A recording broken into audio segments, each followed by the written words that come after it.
So first and foremost, power integrity. So what is it? Power integrity will make sure your ICs get clean, stable, and noise-free power. So that's really important. So a robust PDN would include planes, vias, decoupling capacitors. All these things we'll be discussing today. And poor PI would result in voltage ripple, signal jitter, timing delays, and of course, Rohde and Schwarz will talk about that more later. But any type of design, you should be aware of your power integrity. So you want to target the impedance.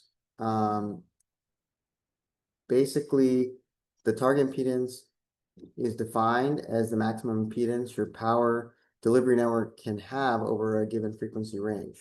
So if it goes higher than that, your IC's transient current might create voltage noise.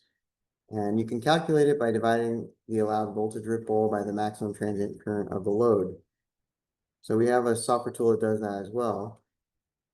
And so this is the significance, and you need to calculate it. That's the takeaway.